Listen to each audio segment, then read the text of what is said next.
अस्सलाम वालेकुम सामीन।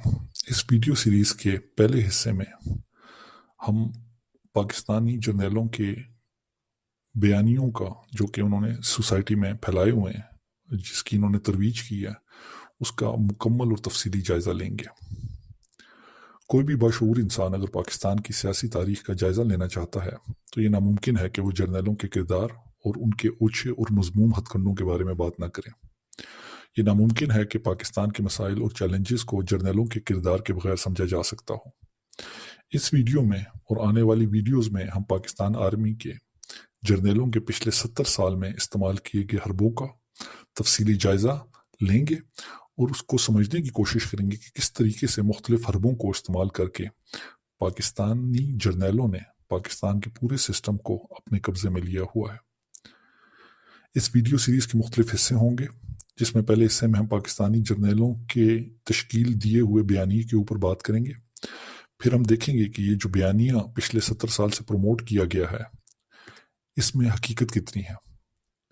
हम उसके बाद बात करेंगे इस बयानी को प्रमोट करने वाले टूल्स पे कि किस तरीके से मुख्तलिफ टूल्स को इस्तेमाल करके, मुख्तलिफ हथकंडों को इस्तेमाल करके इस बयानिए को प्रमोट किया गया है। और उसके बाद हम बात करेंगे कि कौन से मफादात हैं इन जर्नैलों के जिनको ये बयानिया सर्व करता है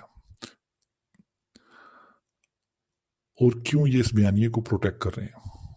उसके बाद ये डिस्कस करेंगे कि जर्नैलों को बैरकों तक किस तरह महदूद किया जा सके और ये जितने भी मसाइल पिछले 70 साल में पैदा किए गए हैं उनसे निजात का क्या तरीका है और क्या हल हो सकते हैं। पाकिस्तान को 4 दफ़ा फतह करने के अलावा पाकिस्तानी जर्नैलों की एक सबसे बड़ी कामयाबी ये भी है कि उन्होंने पिछले 75 साल में एक बयानिया तश्कील नहीं दिया, बल्कि उन्होंने मुख्तलिफ बयानिए तश्कील दिए जो कि हर तबका हाय फ़िक्र के लोगों, हर एज ग्रुप, हर कौम, हर ग्रोह, हर मजहबी जमात, हर सूबे से ताल्लुक़ रखने वाले लोगों को असरअंदाज कर सके। एक आम आदमी की ज़ुबान में आप इस बयानिए को चूरन भी कह सकते हैं, जो कि पिछले 75 साल से बेचा जा रहा है। सबसे बड़ा और सबसे कामयाब प्रोपेगेंडा ये चूरन जो इन जर्नैलों ने 75 साल तक बेचा, वो ये कि सियासतदान करप्ट हैं और ये नाकाबिल हैं। सियासतदानों में वो काबिलियत ही नहीं कि ये एक बामानी तब्दीली ला सकें। इसी को बुनियाद बनाकर अयूब खान ने मार्शल लॉ लगाया, फिर याया खान ने भी यही पॉलिसी अपनाई, लेकिन वो उसमें कामयाब नहीं हो सका और पाकिस्तान टूट गया। फिर मुनाफिक आज़म ज़ियाउल हक ने भी इसी आर्ग्यूमेंट को बेस बनाकर भुट्टो को निकाला और फिर मुशर्रफ ने भी ऐसे ही बयानिए को बुनियाद बनाकर नवाज शरीफ की हुकूमत को ख़त्म किया। और अभी मौजूदा दौर में बाजवा साहब ने इमरान खान को निकालने के बाद भी ये प्रोपेगेंडा किया कि इमरान खान काबिल नहीं था और बावजूद हमारी सपोर्ट के वो मुल्क के मसाइल को ख़त्म नहीं कर सका। अब ये प्रोपेगेंडा कभी डायरेक्टली ISPR की प्रेस ब्रीफिंग के ज़रिए से नहीं करेंगे, बल्कि इसको ये इनडायरेक्टली फैलाते हैं ताकि बाद में आसानी से जान छुड़ा ली जाए कि भाई आर्मी का तो ये स्टांस ही नहीं है। जैसा कि इमरान खान के ख़िलाफ़ इन्होंने रिटायर्ड फौजियों के ज़रिए ये प्रोपेगेंडा किया। बाजवा साहब ने मीटिंग की, उसके बाद जब वो फौजी बाहर निकले तो उन्होंने कहा कि बाजवा साहब ने ये कहा, लेकिन ISPR की तरफ से, आर्मी की तरफ से, बाजवा की तरफ से कभी भी इस चीज़ की तायीद या तरदीद नहीं की गई। लेकिन चूंकि जब फौजी जर्नैल और ब्रिगेडियर ये बात करते हैं तो लोग इस चीज़ को सीरियसली लेते हैं, तो इस तरीके से इस बयानी को प्रमोट किया गया। इसके अलावा ये बयानियाँ आप ISPR के स्पॉन्सर जो ड्रामे और फिल्में हैं और जो मुख्तलिफ प्रोपेगेंडा टूल्स वो यूज़ करते हैं उसके ज़रिए से भी आपको सुनने को मिलेंगे कि किस तरीके से जो है ये सियासतदान पाकिस्तान को तबाह कर रहे हैं और ये नाकाबिल हैं और ये करप्ट हैं। और इस बयानी का मतलब ये है कि जर्नल दूध में धुले हुए हैं اور باقی سب جو ہیں وہ نالائق ہیں، ناقابل ہیں، اور کوئی بھی قابل انسان پاکستان کی دھرتی جو ہے پچھلے 70 سال میں پیدا نہیں کر سکی سوائے ان جرنیلوں کے جو کہ پاکستان کے مسئلوں کا حل نکال سکے۔ اس بیانیے کو سمجھنے کے لیے ضروری ہے کہ ہم تھوڑا سا تاریخ میں جائیں اور دیکھیں کہ موجودہ پاکستان کے خطے میں رہنے والے جو باسی ہیں ان کی سیاسی تاریخ کیا ہے۔ اس خطے میں پاکستان بننے سے پہلے جاگیردار، وڈیرے، پیر، نواب، چودھری سیاست میں بہت زیادہ متحرک تھے۔ وہ سب انگریزوں کے ٹٹو تھے اور ان کے اشاروں پہ چلتے تھے۔ موجودہ پاکستان کے علاقوں میں یہ جو 4 صوبے شامل ہیں، غداروں کو زمین بانٹنے کا سسٹم بھی انگریزوں نے شروع کیا تھا۔ یہاں کی سیاست نظریاتی نہیں تھی بلکہ شخصی تھی۔ کوئی بھی جاگیردار، ذمہ دار، وڈیرا جس کے پاس طاقت اور پیسے تھے اور جس کے انگریز سرکار کے ساتھ اچھے تعلقات تھے، وہ سیاست میں موجود تھا اور وہ الیکشن لڑتا تھا۔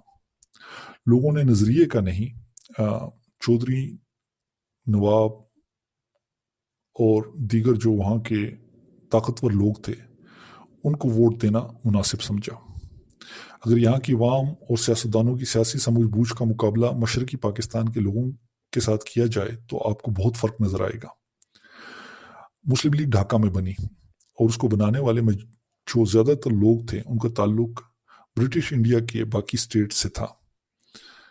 1 یا 2 نام آپ کو ایسے نظر آئیں گے جن کا تعلق موجودہ پاکستان سے تھا، شاید لاہور کے 1-2 لوگ تھے جو کہ اس میں 1906 میں یا 1905 میں جب بھی مسلم لیگ بنی تھی اس میں وہ شامل تھے۔ اور اس کے بعد بھی جو آپ مسلم لیگ کی سیاسی لیڈرشپ دیکھیں گے اس میں جو میجورٹی لوگ تھے وہ جو سینٹرل انڈیا یا ایسٹ انڈیا ہے اس سے ان کا تعلق تھا۔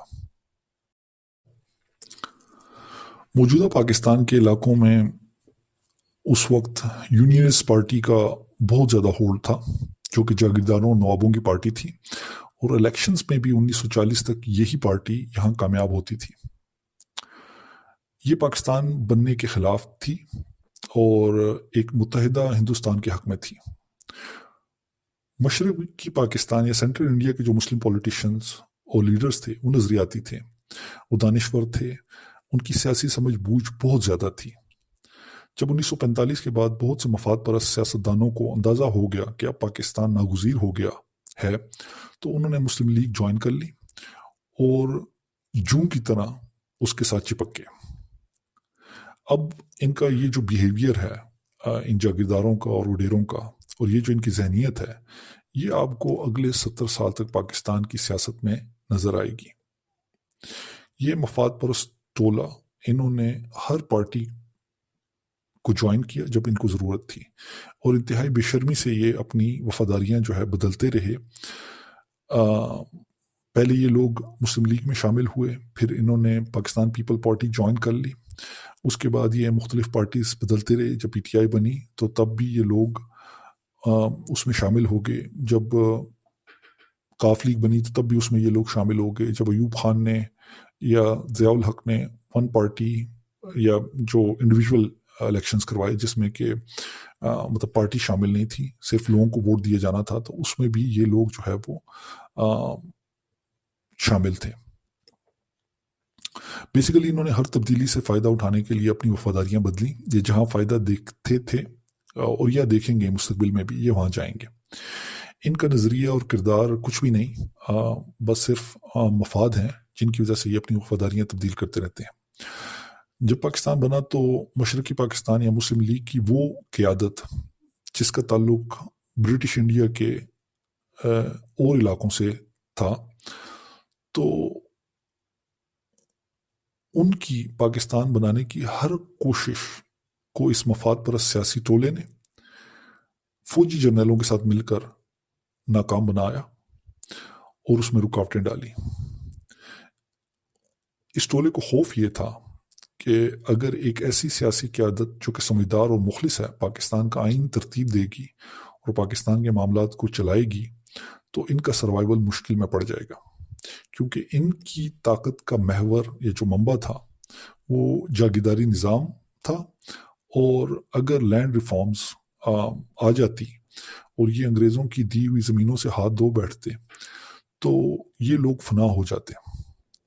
इंडिया में ये लैंड रिफॉर्म्स आज़ादी के चंद बरसों में ही आ गई थी और वहाँ उन्होंने इस गंद को साफ कर लिया था। लेकिन हमारी बदकिस्मती यही रही कि चूंकि ये लोग ताकत में थे, इन लोगों ने मुस्लिम लीग को वो जो रेवोल्यूशन थी उसको इन्होंने हाईजैक कर लिया, तो ये सिस्टम पे इन्होंने कब्जा कर लिया और फिर ये सिस्टम के खिलाफ चलना शुरू हो गया। हर वो मुस्बत तब्दीली जो कि पाकिस्तान के और पाकिस्तान के अवाम के हक में हो सकती थी, उसमें इन्होंने रुकावटें डाली। ईस्ट पाकिस्तान जो है वो आबादी के लिहाज से पाकिस्तान से बड़ा था और ये चारों सूबे भी मिलके उसकी आबादी को बराबर नहीं कर सकते थे। जब अयूब आया तो उसने ईस्ट पाकिस्तान की अवामी ताकत को तोड़ने के लिए 1 यूनिट बना दिया, क्योंकि उनकी आबादी मेरे ख्याल से बांग्लादेशियों की कोई 52 से 55% तक थी, जबकि बाकी जो 4 सूबे थे उनकी आबादी 45-47% बनती थी।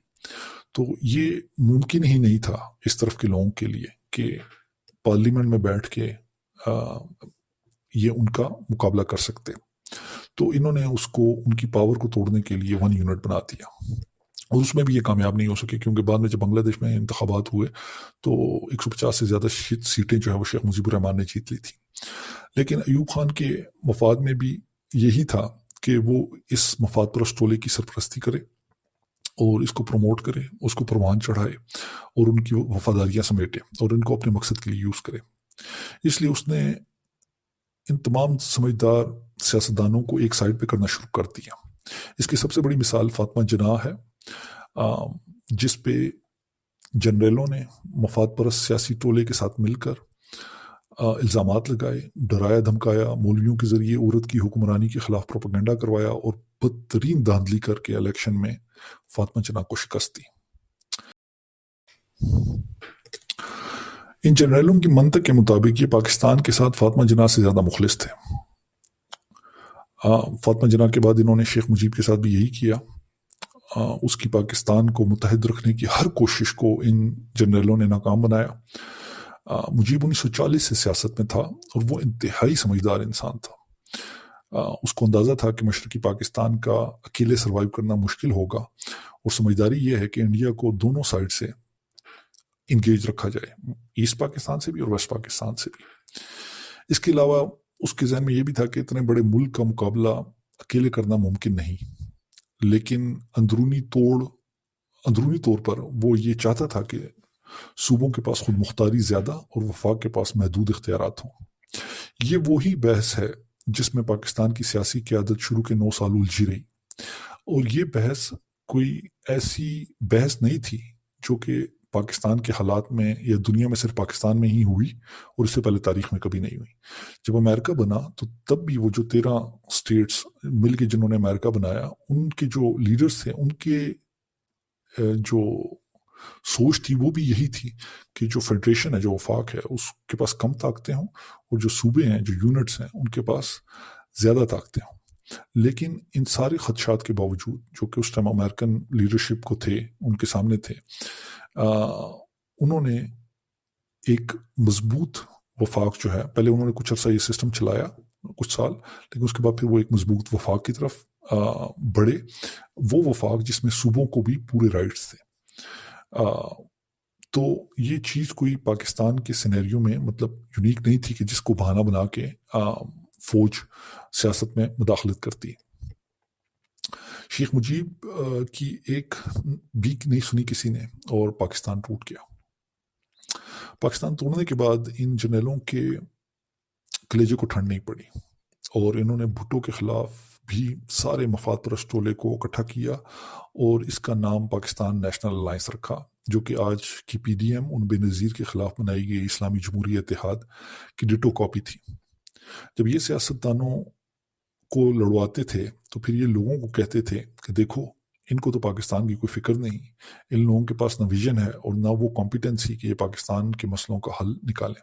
सिर्फ हम लोग ही हैं जो काबिल हैं और मुखलिस हैं। अयूब, याह्या, ज़िया, मुशर्रफ और जो भी सॉफ्ट कूप्स हुए, उन सब में इसी बयानिए को बुनियाद बनाया गया। यही वजह है कि जब मार्शल लॉ लगता तो कुछ लोग मिठाइयाँ बांटते, वो इसलिए कि लोग इतने एग्जॉस्टेड हो जाते, इतने फ्रस्ट्रेटेड हो जाते जो इख्तलाफ हैं सियासतदानों के उनसे, कि फिर वो फौज के बयानिए को सही समझते और फिर उनको वेलकम करते। लेकिन सोचने की बात यह है कि क्या फातिमा जना, शेख मुजीब और भुट्टो के बाद जर्नैलों को ललकारने वाले और इनका मुकाबला करने वाले कोई सियासतदान पैदा हुए? नहीं, इसका जवाब नहीं में। उसके बाद जो भी क़यादत आई वो इन्हीं जर्नैलों की गोद में परवान चढ़ी हुई थी, चाहे वो नवाज शरीफ हो, चाहे अल्ताफ़ हुसैन हो, चाहे फजल रहमान हो, चाहे पंजाब के चौधरीज हों, बलूचिस्तान के नवाब हों, पगाड़ाज हों सिंध के, वो सब इनके कंट्रोल में थे। जितने समझदार सियासी सूझबूझ रखने वाले और नजरियाती सियासतदान थे वो तो पहले 10 सालों में उसका अयूब खान ने सफाया कर दिया था, और जो थोड़े बहुत रह गए थे उनको बाद में ज़ियाउल हक ने निकाल दिया। और ज़ियाउल हक के दौर में जितने सियासतदान प्रमोट हुए वो सब कचरा था, सब गंद था। अब जब पाकिस्तान इस पॉलिटिकल क्लास के हाथ में चला गया तो इन्होंने इसको कामयाब नहीं होने दिया, और ये भी हैरत की बात है कि अपने ही लाए हुए सियासतदानों के खिलाफ उस टाइम के जरनैल जो है वो भी साजिशें करते रहे, और वो साजिशें करने से बाज नहीं आए। अब इन बेशर्मों से कोई ये पूछे कि भाई अगर पॉलिटिशियंस इतने ही नाकाबिल होते तो क्या ये पाकिस्तान बनता? क्योंकि पाकिस्तान फौजियों ने तो नहीं बनाया, पाकिस्तान तो एक सियासी तहरीक की वजह से मार्ज़ वजूद में आया था। और ये जो पॉलिटिशियंस आप लेके आए हैं और हमारे सर पर हर दौर में मुसल्लत करते रहे हैं, ये तो आपका लगाया हुआ फल है जो आवाम खा रही है। ये जितने गंदे पॉलिटिशियंस आप पाकिस्तान की सियासत में देख रहे हैं ये बेसिकली हमारे जर्नैलों की नाकामी है, ये इनके जो पॉलिटिकल एडवेंचर्स हैं ये उसका रिजल्ट है। तो बेसिकली करप्ट लोगों को लाने वाले, करप्ट सियासतदानों को और नाकाबिल सियासतदानों को लाने वाले यही जर्नैल हैं जो इनके खिलाफ प्रोपेगेंडा करते हैं, क्योंकि ये जो करप्ट पॉलिटिशियंस हैं ये इनको सूट करते हैं, क्योंकि ये बेज़मीर होते हैं, इनमें कोई शऊर, सियासी शऊर, समझ बूझ नहीं होती। तो जो भी गंदे इक़दाम जर्नैल करते रहे हैं पिछले 70 साल में, ये सियासतदान उसको जो है वो पार्लियामेंट में आके उसकी सपोर्ट करते हैं और उसको हलाल कर देते हैं। यानी इनका हर हराम काम जो है वो ये इन्हीं के लाए हुए सियासतदान जो है वो उसको हलाल कर देते हैं। आपको एक पैटर्न नजर आएगा पिछले 70 साल की, अगर आप पाकिस्तान की जो तारीख है वो देखें तो उसमें आपको एक पैटर्न नजर आएगा कि ये हर जमहूरी हुकूमत को हर 3 साल बाद चलता कर देते हैं, ताकि उनको सिस्टम की जो है वो समझ ना आए, सूझबूझ जो है उनके अंदर ना आ सके और सिस्टम के ऊपर अपने पंजे ना गाड़ सके, लात मार के निकाल देते हैं उनको। एक चीज़ एक बार हो तो समझ आती है कि चलो गलती से होगी, 2 बार हो, 3 बार हो, लेकिन अगर 13-14 हुकूमतें, 13-14 वज़ीर आज़म इस तरह निकाल दिए गए तो इसका मतलब है कि मसला आप लोगों में है, मसला सिस्टम में नहीं है। तो ये जो प्रोपेगेंडा है इन जर्नैलों का कि पॉलिटिशियंस नाकाबिल हैं, बेसिकली ये एक झूठ है। जब आप किसी मुखलिस और पढ़ी लिखी क़यादत को आगे ही नहीं आने देते और फिर आसमान से तो लीडरशिप नहीं आएगी, ठीक है, आसमान से फरिश्ते तो हम पे जो है वो हुक्मरानी करने के लिए नहीं उतरेंगे, ना इस सिस्टम को ठीक करने के लिए। आप ज़रा इन जर्नल्स की काबिलियत भी देख लेते हैं।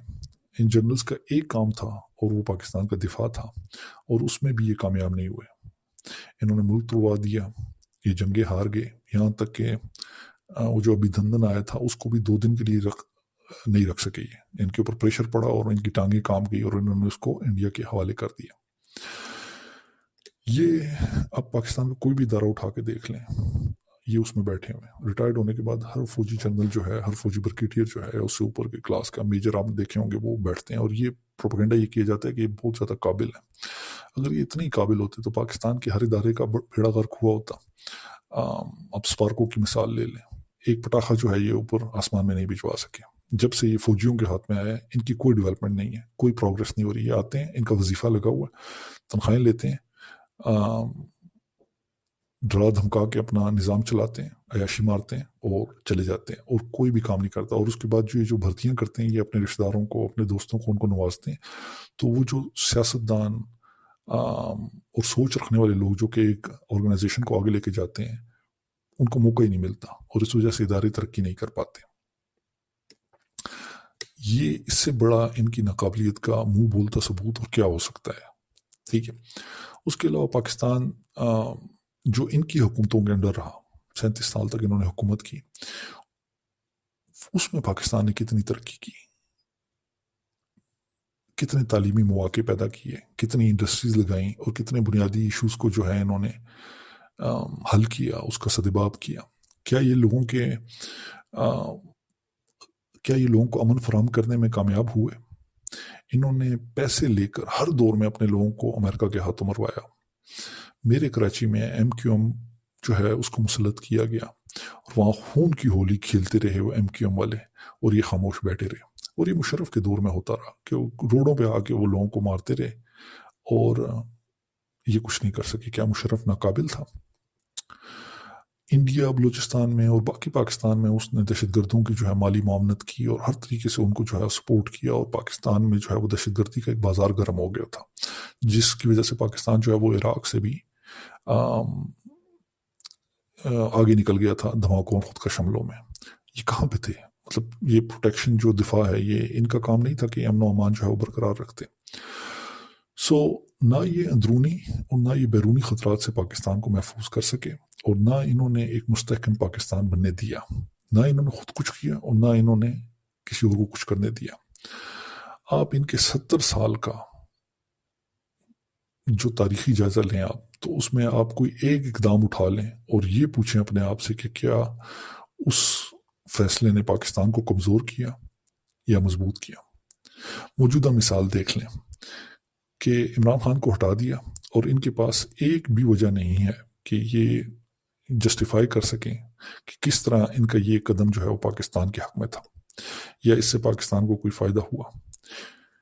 یہ جمہوریت اور جمہوری اداروں کو کمزور کرتے ہیں، اور خود طاقت میں رہتے ہیں، اور ان کا یہ بیانیہ کہ سیاستدان کرپٹ ہیں اور ناقابل ہیں، ہر دور میں اس کو بہانہ بنا کے انہوں نے مارشل لا لگائے اور اپنے جھوٹ کو سچ اور کالے کو سفید ثابت کیا۔ ان کی ناقابلیت کا اندازہ اس بات سے لگائیں کہ جو چورن انہوں نے 70 سال بیچا کہ سیاستدان کرپٹ ہیں، وہ عمران خان کے خلاف ناکام ہو گیا، اور پھر ان کو یہ نہیں پتا تھا کہ اب کیا کرنا ہے۔ ان کے پاس اس سچویشن کو ڈیل کرنے کی کوئی اسٹریٹجی نہیں تھی، کوئی نیا بیانیہ نہیں تھا، کوئی جسٹیفیکیشن نہیں تھی، اور یہ بالکل جو ہے سرپرائز کھڑے تھے کہ اب ہم کیا کریں۔ اور آخر میں وہی ڈرانا، دھمکانا اور اٹھانے والی سیاست جو ہے اوچھے ہتھ کھنڈوں پہ جو ہے یہ اتر آئے۔ مطلب نہ ان کو سیاست میں سرپرائز کے لیے ان کی کوئی پلاننگ ہے، اور نہ عسکری محاذ پر۔ اگر اب دنیا کے باقی ملکوں میں دیکھیں تو سیاستدانوں کے درمیان اختلافات جب سیاسی طریقے اور بحث سے حل ہوتے ہیں تو وہ ملک آگے جاتے ہیں۔ یہی بحث امریکہ میں ہو رہی تھی، وہ سب سے بڑی مثال ہے اس کی کہ جب وہ بنا تو سیاستدانوں میں بحث چلتی رہی، لیکن پھر بھی وہ ایک مضبوط مضبوط آئین بنانے میں کامیاب ہو گئی، جو کہ آج تک چل رہا ہے، اور میرے خیال سے اس میں کوئی 18 یا 19 اتنی کچھ امینڈمنٹس ہوئی ہیں، اور پچھلے 250 سال میں وہاں پہ 18-19 امینڈمنٹس ہوئی ہیں، اور ہمارے پاکستان میں جو 71 سے آئین بنا اس میں یہ پتہ نہیں 22 کے 23 امینڈمنٹس کر چکے ہیں۔ انڈیا میں بھی جب انڈیا بنا اس کو بھی یہ انہی چیلنجز کا سامنا تھا، وہاں پہ مسلمان تھے، وہاں پہ سکھ تھے، وہاں پہ دوسرے اونچی ذات کے ہندو اور نیچی ذات کے ہندو تھے، وہاں پہ بھی پارلیمنٹ میں یہ بحث چلتی رہی کہ کس طرح کا آئین ہونا چاہیے، کس طرح کے صوبے ہونے چاہیے، کس طرح کا وفاق ہونا چاہیے، لیکن انہوں نے مل بیٹھ کے لے دے کے اپنے اختلافات کو حل کیا، اور انڈیا میں ایک نیا آئین بنایا جو کہ آج تک بڑی کامیابی کے ساتھ چل رہا ہے۔ جب بھی کوئی نیا ملک وجود میں آتا ہے تو نظام کی تشکیل پہ سیاستدانوں کے درمیان بحث ایک قدرتی عمل ہے، اور اس قدرتی عمل کو بہانہ بنا کر آپ جو ہے وہ مارشل لا نہیں لگا سکتے، آپ سسٹم پہ قبضہ نہیں کر سکتے۔ اگر آپ سچ پوچھیں تو سچ یہ ہے کہ ہمارے جو جنرل ہیں پاکستان کے، انہوں نے سیاستدانوں کو اپنے مضمون مقاصد کے لیے استعمال کیا، اور یہ سمجھتے ہیں کہ سوسائٹی سے جو ہے وہ بالا تر ہیں اور ڈیفرنٹ ہیں اور بہت زیادہ قابل ہیں۔ ایسا کچھ بھی نہیں ہے۔ یہ جو فوج ہے یہ بھی ہماری سوسائٹی کی ایک ریفلیکشن ہے، اور ان کے جنرلز جو ہیں، ان کے جو آفیسر کلاس ہے وہ بھی اتنی کرپٹ ہے اور ناقابل ہے جتنے ہمارے سیاستدان ہیں اور ہمارے دیگر اداروں میں بیٹھنے والے افسران ہیں۔ اس حمام میں سب ایک جیسے ہیں۔ قائد اعظم نے علامہ اقبال کا خواب پورا کیا اور پاکستان بنایا، اور ہمارے جنرلوں نے ابوالکلام آزاد صاحب کا خواب پورا کیا اور پاکستان کا بیڑا غرق کر دیا، یا ان کی جو پیشن گوئی تھی اس کو پورا کیا۔ آپ لوگ سوچئے گا کہ ان جنرلوں کے سیاست میں آنے کا پاکستان کو اور ہمیں کیا فائدہ ہوا۔ آپ لوگ اپنی تحقیق کریں اور ان سوالوں کے جواب ڈھونڈیں۔ بدقسمتی یہ ہے کہ ہماری سوسائٹی میں تحقیق کا جو ایک رجحان تھا، جو شوق تھا، وہ ختم ہو گیا، اور لوگ اب سنی سنائی باتوں پہ یقین رکھتے ہیں، اور سنی سنائی بات پہ یقین نہیں رکھنا چاہیے۔ اپنی تحقیق کرنی چاہیے اور ان سوالوں کے جواب ڈھونڈنے چاہیے کہ کس طریقے سے انہوں نے سسٹم کو بگاڑا، خراب کیا، تباہ کیا، اور اس کا فائدہ کیا ہوا۔ پروپیگنڈا اپنی جگہ پہ کہ انہوں نے ناقابل تسخیر بنا دیا، لیکن حقیقت کیا ہے ہمیں اس کے بارے میں سوچنا چاہیے۔ جو انسان سچائی کے ساتھ ہدایت کی تلاش کرتا ہے، سچ کی تلاش کرتا ہے، اس کو ہدایت ملتی ہے، اس کے لیے ہدایت کے دروازے کھلتے ہیں۔ اور اللہ سے یہ دعا ہے کہ آپ کے لیے بھی اور میرے لیے بھی اللہ جو ہے وہ سچ کی تلاش میں ہدایت کے دروازے کھولے۔